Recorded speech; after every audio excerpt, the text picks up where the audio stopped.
Hey everybody, and welcome to another Clue Time this lovely Wednesday. I tell you what, it has been an absolutely gorgeous day out there today. It has been absolutely gorgeous, frosty, sunny, cold, but quite warm at the same time. It's weird with how climate change is going these days. I've read apparently there's supposed to be like another great big snowfall that's coming either this week or next. So yeah, it's going to be, yeah, again, weather's going to be absolutely mental down here for a while. Um, I don't know whether, because I live in the Fens, so I don't know whether we're going to get any of that, because we usually just get everything just goes straight by us, because we're flat. There's nothing to, make the rain fall on us. There's no mountains to disrupt the flow of the clouds or anything like that. So, yeah, could go either way. But yes, I've had quite a busy day today. I'm not going to lie, I am extremely tired. I have had an audition today. I am auditioning for Cebu Holiday Villages in France. I don't know whether I'm going to get it because a lot of other people applied and a lot of people very, very good. But I am hoping that my dancing might have added a little bit more to my audition than certain other people's have, and performance value. So yeah, I'm really, really hoping that I did well. So yeah, wish me luck for that. But yeah, that means that if I succeed, I'm probably going to be in France from June to September performing in the holiday villages, which I'm really looking forward to because I love kids. I love performing for an audience. I say I love kids because they have a kids club out there that I have to be part of. So yeah, I love being with kids. Like they're just so. I mean, they can be royal pains at times, and I know that from helping my mum out with holiday club at the preschool. But yeah, it's so lovely when they're smiling, you're smiling. That's the nice thing about looking after kids. So yeah, let's crack on. Now this week we had such an interesting episode of Masked Singer. Firstly, because Stephen Mulhern was guest judging, and I love him to bits. He is such a funny guy. Like, he belongs on that show. They should have put him on Masked Dancer as a substitute for Mo instead of Crouchy. Oh my god, I love him so much. But yeah, I am. And I love that he's as much of a Masked Singer super fan as I am as well, so that was a nice little touch. He really got into it though. That's what I liked. He actually took it quite. He also had a few jokes when he didn't know who people were. So yeah, that's a perfect fit for the Masked Singer panel. Now, first up we had Fawn.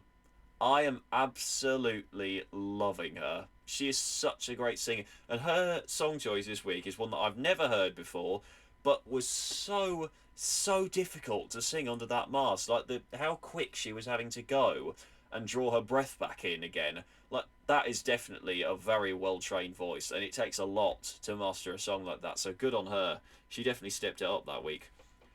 I am 100% convinced this is Natalie Appleton.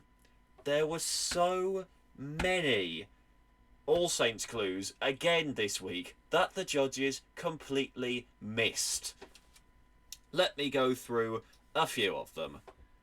Her emphasising the herd part of her joke might have been to try and throw them off the scent and throw them towards hearsay a little bit, but every subsequent clue after that was All Saints.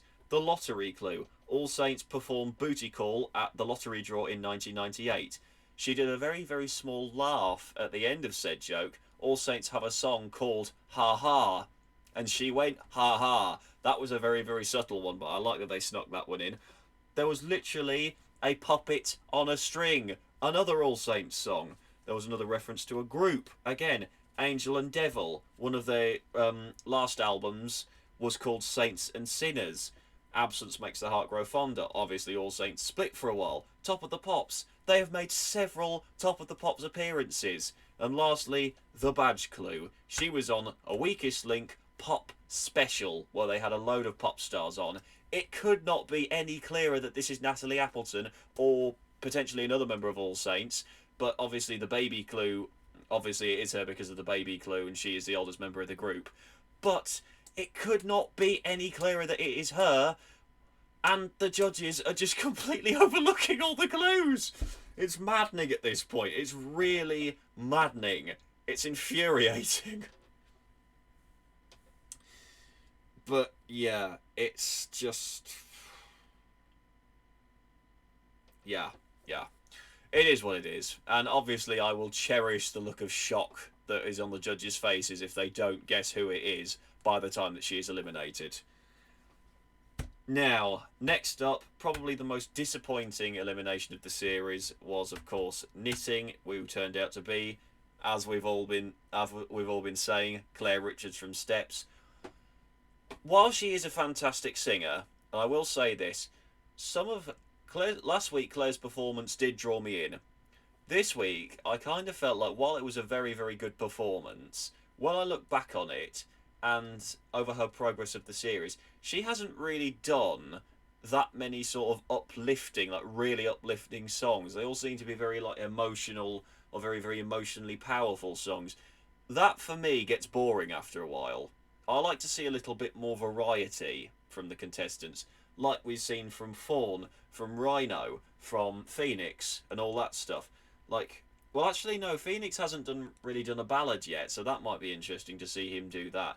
But obviously, Rhino's done ballads, even Jacket Potato's done ballads, and he's probably the worst singer that's left now that Otter has gone. Um, but well, I wouldn't say the worst singer that's left. Less, the least, well, lowest of the leaderboard, I think I'd say in terms of ranking. God, that was awful. But yeah, I just and plus which Claire's voice this week, it just felt like it was cracking more than it usually was, which might not have helped. So yeah, it's a real toss up for me between her and Fawn because Fawn hasn't quite got a higher register, but sometimes I haven't felt like Claire's trying to push her voice too hard. So it's just a little bit like, yeah, it's a big difference of opinion that I think took part in this week's elimination. But yeah, I did kind of see it coming because she has been in the bottom two once already, which is a shame. But I didn't really think that she was a winner. I sort of saw Jellyfish and Rhino and Phoenix going through above her anyway. So yeah. But anyways, now I realised that when she was unmasked, I actually had that me and my friends had actually got the 26 clue that she gave in the first week wrong. It wasn't a reference to how long steps have been together. That's actually what you get if you add up 5, 6, 7, 8. So I didn't. So yeah, we got it right again. We just went for the wrong thing. She literally said steps at the beginning of the clue package. Like, could the judges be hit over the head with any bigger or malice if they tried? Um, Now, the drama poster, Claire and quite a few other Steps members actually have gone into musical theatre or dramatic acting. She was actually in, like my guest for Phoenix has been, War of the Worlds. So that was an interesting find. Chains, the chain necklace, obviously, that was Chain Reaction. All of that talk about learning a routine, the dances that Steps obviously do. The joke clue, I know that they said that the stitch was a reference to something about. Oh yeah, that was it. She won a sewing bee or something like that. I think it was like a celebrity Great British Sewing Bee. So yeah, good for her. Um, Now Otter. I love Otter, but this really wasn't her best performance this week. It's literally like she just put so much energy into it, and then obviously because Daisy's not a trained singer, she just ran out of breath and she couldn't catch up again, which is a real shame. And plus, I don't think trying to put on that much of an accent helps. But I have to say, her other three performances have been a lot better than that one, so good for her. And she's been amazingly funny this series, so yeah, that's been lovely to see. Now, there were lots of water references, which I wasn't sure about until I looked it up. She grew up in the Cotswolds near the Cotswold Water Park, which have a large family of otters. So that was a very, very subtle clue, I think. The bin liner, that was she wore a bin liner as a dress to the BAFTAs, which I think is so cool. And actually, it looked really good on her. And I thought the same when Rubbish was performing his first song and all the backup dancers were wearing the bin liners. That actually looked quite good on the dance. It's so weird. Um, There were the pairs in pairs, as I'm calling them. That was funny. The two pairs and the two rubber ducks, and of course the hamster that was always on stage with her. That was of course a clue to the fact that she started doing comedy with her brother Charlie. He needs to do the show as well. The captain clue, that was a very, very funny one to find out. She apparently had this whole online relationship on Instagram with this man that she called the sea captain until apparently he dumped her. I didn't really read into the whole story. But yeah, that sounds hilariously comedic. And obviously the text clue, there was another reference to her brother and the football kit. Obviously, she's worn rather unorthodox clothes, including football kits to premieres, events, and stuff that you wouldn't normally see people wearing to such high social events. But that's her. Who are we to judge, right? But bless her, just trying to struggle through that last performance after she was unmasked. Oh god, it was hilarious. Bless her heart. I'm just glad that my mate passed that guess on to me before we finish. Oh, by the way, who was the person that I said I would give a shout out to in this week's clue time? Somebody mentioned something to me in the comments section of this week's reaction video. I said I'd give him a shout out. Who was that?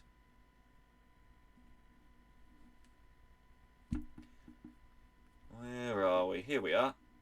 And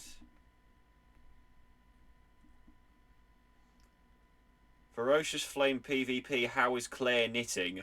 Like this. She just is, mate. She just got unmasked. So, yeah.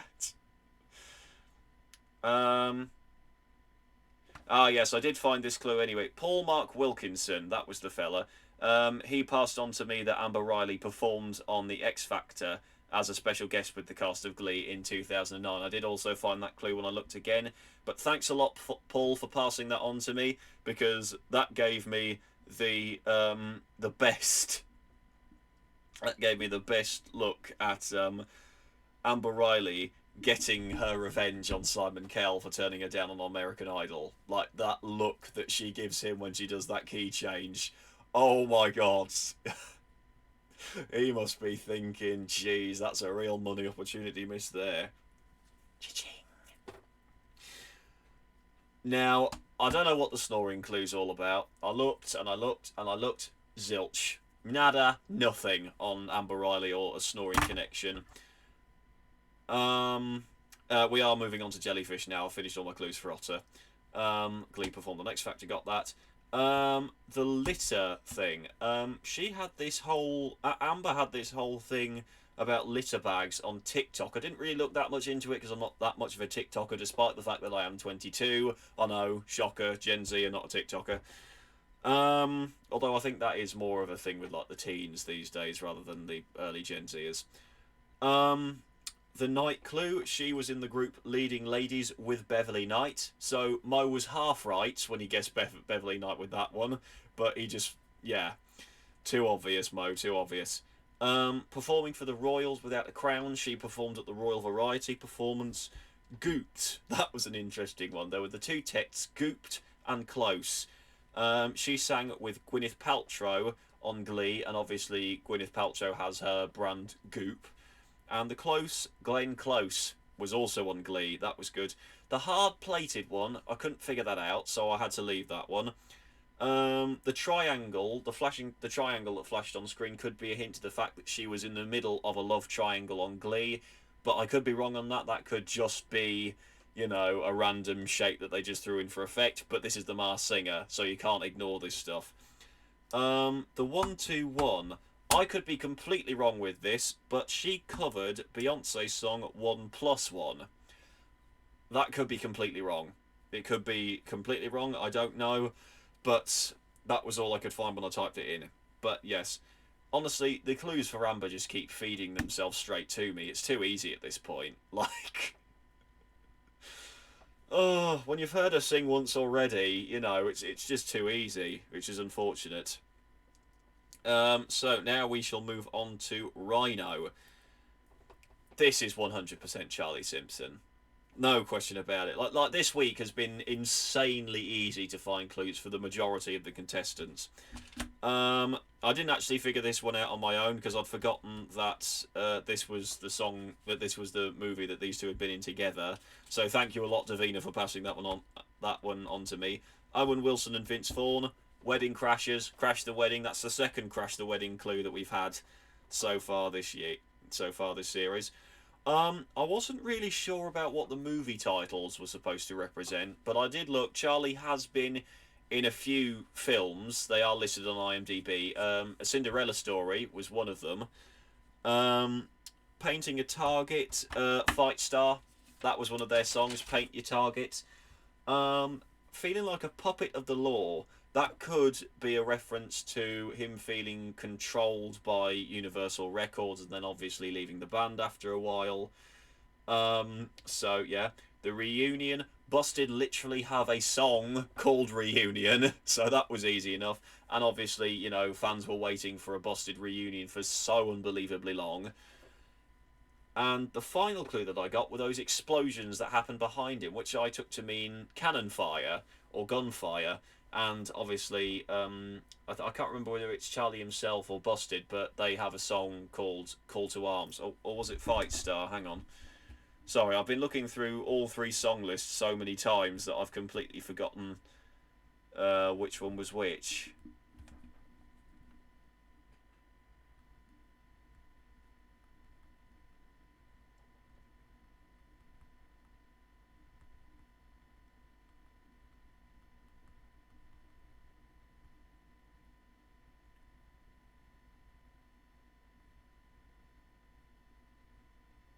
Fight Star, that was it. It was Fight Star.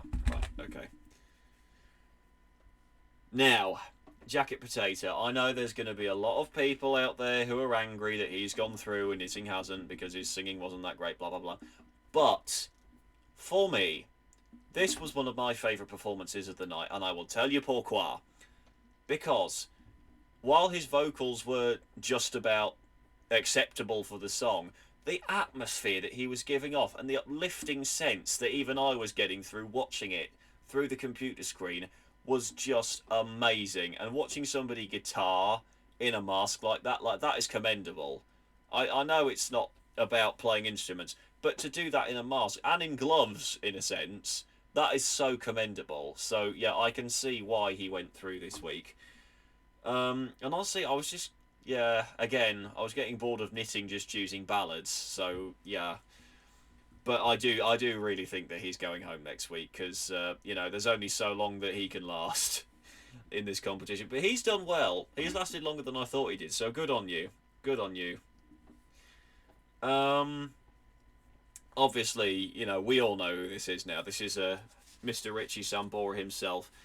Now, the first clue that he gave was "I'm No Angel."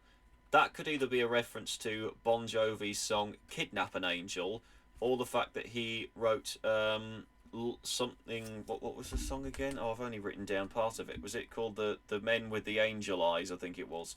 That he co-wrote with another musician who I've already forgotten the name of, even though I was literally just looking at it a few minutes ago. I'm tired. Okay, give me a break. Um, I'm known for telling tales. Obviously, that's all about writing songs with Bon Jovi, and he's written songs for other artists as well, which was very nice. And he's been nominated for several Grammy Awards for some of the songs that he has written for other people. But surprisingly, he's only won one, which I found very, very shocking. That's just him as a solo artist. I don't know whether Bon Jovi have won any Grammys themselves. I didn't really look that far. The motorbike, that one was easy. Motorbike is a steel horse. On a steel horse I ride. Such a clever clue. Oh god, I wish the judges would pick up on these things. Um, 80,000 people, you know, giving you an ovation and that. Obviously, another nod to the fact that Bon Jovi performed in massive arenas. So yeah. The backwards clue turned out to be, I looked this up, "Find Me in the Hall of Fame." And obviously Bon Jovi are in the Rock and Roll Hall of Fame, where they belong, because they are all legends.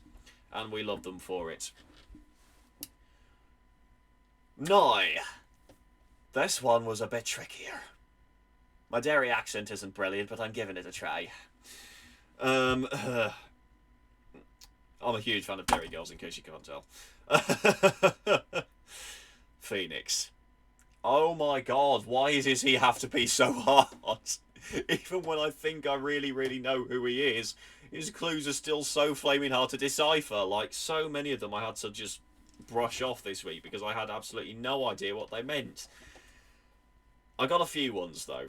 So, the swimming clue, and actually also the diving clue as well, linked into this as well. Their song Parachute, the music video for that, was filmed in a swimming pool. And obviously, what are you doing when you're in a parachute? You're skydiving. So I think that's where the diving linked in there. The deep water. That's deep. Being in deep water is another term for being in trouble with the law, and they have a song called "On the Run." So very, very subtle clue there. The coach, Ricky, has obviously been a coach on The Voice, and I actually read up about this. He was very, very upset to get dropped from that, so obviously he wasn't keen to leave. The Roses, again, another Kaiser Chiefs song. Cannot believe they were all going like "Kiss from a Rose." Well, I can see why Mo would go for "Kiss from a Rose" because obviously, but that's not Seal's voice. That is very clearly not Seal's voice. He is so much like huskier and raspier than that. Phoenix's voice is way too clear cut. Mind Your Head. This might be a shot in the dark, but the Kaiser Chiefs have a song called "Listen to Your Head." I don't know whether that was a reference to that. I'll probably be proved completely wrong when the mask comes off. And finally, his on-stage clue that he gave, 2006, was the year that the Kaiser Chiefs won their first Brit Awards. Oh. Oh my god, it is so crazy how competitive this year is. Like, it's insanely competitive. Like, last year, you know, last year was definitely competitive. It was definitely competitive. But, you know, some of the best, a couple of the really, really good celebs went way too soon, in my opinion. So yeah, that's just that was just an unfortunate occurrence. But yeah, this year has definitely been a lot more competitive. I even felt like until this week's performance, Otter could have made it through to the semi-finals because she was that much fun. She had a decent voice, and obviously the public were finding her very entertaining. But yeah, unfortunately this week it just went a little bit wrong. But yeah, that's just the way it goes. So yeah, I am very, very excited for the semi-final. I cannot wait to see what each of the contestants bring. And as I predicted last week, I have a very, very strong feeling that our three finalists will be Phoenix, Rhino, and Jellyfish. Because I think it's sort of between Phoenix and Fawn in terms of vocal ability, but Phoenix might just edge it with the entertainment factor. So yeah. Oh my god, I cannot wait for the final because I literally cannot call who's going to win at this point. It could be any one of them. It really could. Like, so many of them have such great voices. It's just, yeah, it's unbelievable how good this series has been compared to, like, well, actually, no, the first series was very, very good in terms of vocal ability, but yeah. Oh my goodness me. Well, anyways, I'm extremely tired. I need to get off to bed. Otherwise, yeah, I've stayed up way too late tonight. Like, I'm just exhausted. This is unfortunately becoming a really bad habit of mine, but I've got to admit, I'm just not a morning person. You try and get me up at like 5 in the morning to do work, I will point blank refuse. So yeah, anyways, thanks a lot for tuning in tonight, everybody. Have a great night, and I will see you all on Saturday.